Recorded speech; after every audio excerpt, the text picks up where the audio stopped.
하나님 말씀은 사도행전 13장 13절로 52절 말씀입니다. 예수를 힘입어 전하는 복음이라는 제목으로 말씀을 나누고자 합니다.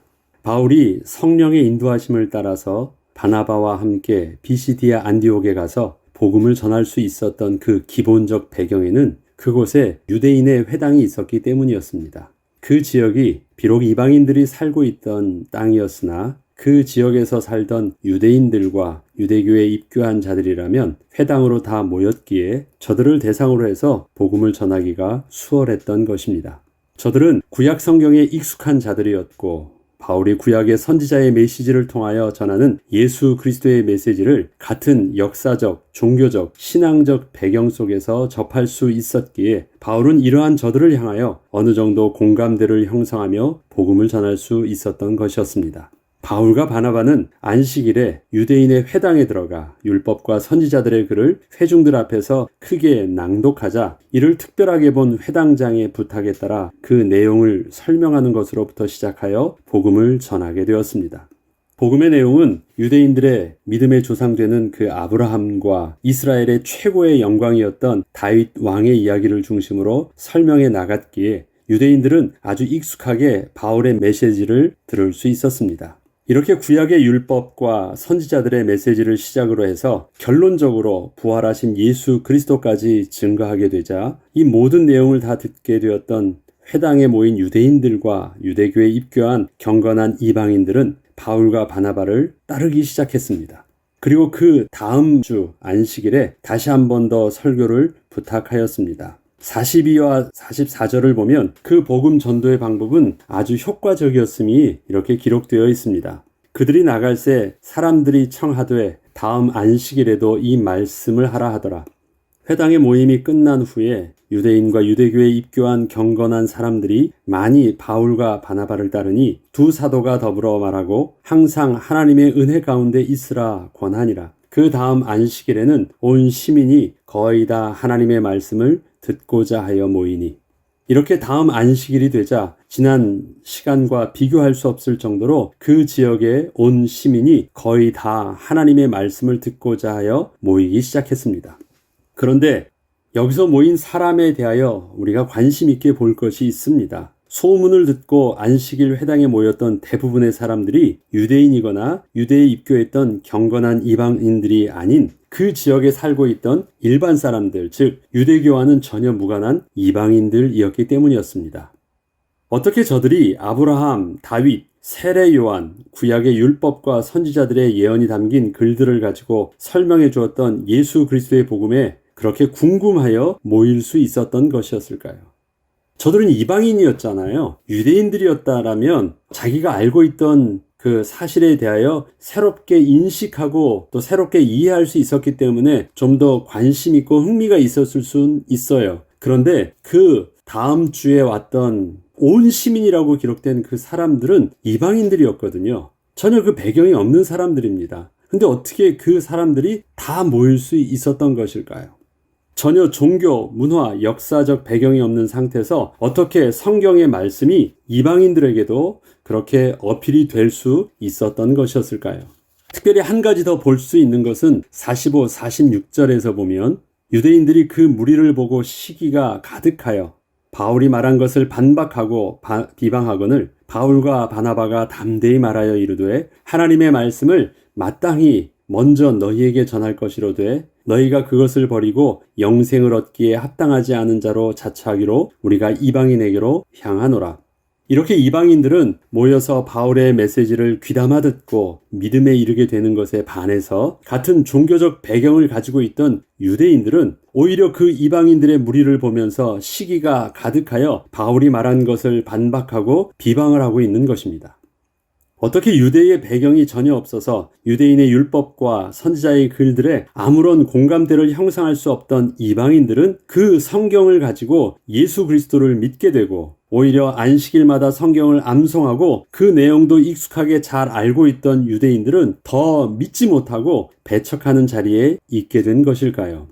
이러한 이유에 대해서 예수 그리스도를 믿은 믿음은 전하는 자나 듣는 자들의 신분과 수준에 의해서 결정되지 않기 때문이었습니다.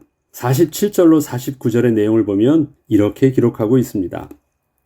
주께서 이같이 우리에게 명하시되 내가 너를 이방의 빛으로 삼아 너로 땅끝까지 구원하게 하리라 하셨느니라 하니 이방인들이 듣고 기뻐하여 하나님의 말씀을 찬송하며 영생을 주시기로 작정된 자는 다 믿더라. 주의 말씀이 그 지방에 두루 퍼지니라. 이렇듯 복음은 하나님께서 택하신 전도자를 통하여 하나님께서 영생을 주시기로 작정된 자에게는 믿음을 선물로 주사 믿게 하시기 때문에 가능하였던 것입니다. 그리고 그와 반대로 아무리 스스로는 하나님의 백성으로 자격이 있는 자라고 말하고 있어도 하나님께서 믿음의 은혜를 주지 않으시면 아무런 소용이 없음도 26절로 27절에는 이렇게 증거하고 있습니다. 형제들아, 아브라함의 후손과 너희 중 하나님을 경외하는 사람들아, 이 구원의 말씀을 우리에게 보내셨거늘 예루살렘에 사는 자들과 그들 관리들이 예수와 및 안식일마다 외우는 바 선지자들의 말을 알지 못하므로 예수를 정죄하며 선지자들의 말을 응하게 하였도다. 저들은 자신들의 율법적 지식을 가지고 심지어 암송까지 하고 있으면서도 그 말씀의 내용이 무슨 뜻인지 알지 못하고 있었던 것입니다. 그리고 이것은 이미 선지자들의 예언을 통하여 하나님의 말씀을 거부하고 하나님을 대적하는 자들에게 일어날 일이라는 것이었음도 성경은 증거를 하고 있던 것이기도 했습니다. 이렇듯 당시의 초대교회 제자들과 성도들 그리고 바울이 이방인들을 향하여 전했던 복음은 모두 동일한 복음이었고 성경을 가지고 증거한 복음이었지만 전혀 종교적, 문화적 배경이 전혀 다른 이방인들에게도 그 복음은 하나님께서 영생 주시기로 작정된 자들을 통하여 생명의 복음 되신 예수 그리스도는 그렇게 증거될 수 있었던 것이었습니다. 바울은 자신이 전하고 있는 복음을 이렇게 정의하고 있습니다. 사도행전 13장 38절로 39절에는 그러므로 형제들아 너희가 알 것은 이 사람을 힘입어 죄 사함을 너희에게 전하는 이것이며 또 모세의 율법으로 너희가 의롭다 하심을 얻지 못하던 모든 일에도 이 사람을 힘입어 믿는 자마다 의롭다 하심을 얻는 이것이라. 이처럼 바울은 예수 그리스도를 힘입어 죄 사함을 전하는 것과 율법으로는 어느 누구도 의롭다함을 받지 못하던 일에도 예수 그리스도를 힘입어 믿는 자마다 의롭다함을 얻게 하는 것이 바로 자신이 전하는 복음의 핵심임을 분명하게 증거하였던 것입니다. 우리가 전하는 예수 그리스도의 복음은 모든 사람들에게 있는 부패한 죄의 본성, 즉 하나님을 거부하고 대적한 근본적인 죄에 대한 문제를 고발하는 것이고 해결하는 것입니다. 교회에 나가면 착한 사람이 되고 교회에 나가면 그래도 나쁜 것 가르쳐주지 아니하니까 우리 자녀들도 아무튼 교회 다니게 해야 되겠다. 구원에 대한 초점이 아니라 도덕적으로나 사회적으로 올바른 사람들을 만들기 위해서 그런 면에도 유익하니까 교회를 보내려는 사람들이 있습니다. 하나님의 백성된 자에게는 분명히 하나님의 형상을 닮은 거룩한 모습으로 변화되어집니다. 그것이 사람들에게 있어서는 도덕적이고 사회적으로 바른 사람들의 모습처럼 그렇게 비춰지기도 하겠지만 근본적으로 우리가 예수 그리스도를 믿는 믿음은 도덕적으로 선한 사람으로 우리가 변화되기 위해서가 아닙니다. 하나님을 거부하고 하나님을 대적한 그 부패한 죄의 본성을 우리가 해결함 받고 다시 하나님 앞에 나아가기 위한 것입니다. 예수 그리스도를 힘입어 전하는 그 복음은 바로 거기에 초점이 있습니다. 그래서 착한 사람들에게 예수 그리스도의 복음은 그렇게 어필되지 않아요. 왜? 난 별로 그렇게 아쉬운 것이 없거든요. 나는 그렇게 악하지 않거든요. 난 사회적으로도 바른 사람이 맞거든요. 저들에게 있어서 예수 그리스도의 복음이 아닌 것은 그 부패한 죄의 본성을 건드리지 못합니다. 오직 예수 그리스도의 복음만이 저들에게 정확한 부패한 죄의 본성을 고발하고 증거할 수 있습니다. 우리는 그 복음을 전하는 것입니다. 그리고 어떠한 인간의 도덕과 율법 그리고 종교와 철학으로도 절대 하나님 앞에서 의롭다함을 얻을 수 없는 인간의 실존이 하나님 앞에서 의롭다 인정함을 받을 수 있는 의의 비밀을 증거하는 것입니다. 이렇듯 인생의 근본 문제인 죄의 문제와 거룩한 하나님의 백성으로 회복함을 받는 구원의 문제는 오직 예수 그리스도를 힘입지 않고서는 우리에게는 소망이 전혀 없는 것입니다. 믿음은 전하는 자나 듣는 자의 특별함이나 수준에 의해서 결정되지 않습니다. 오직 하나님의 은혜인 것입니다. 우리가 하나님의 은혜로 예수 그리스도를 나의 구주로 영접할 수 있었다면 하나님께서는 또 다른 이방인, 즉 내가 생각하기에는 전혀 복음을 듣지 않을 것 같은 자들에게도 하나님은 구원의 은혜를 베풀어 주실 것입니다. 오늘도 우리의 만남 속에 이러한 구원의 역사가 일어나길 우리가 기도하면서 오늘도 우리가 지내야 되겠습니다. 저와 여러분이 예수 그리스도를 믿게 된 것은 기적입니다.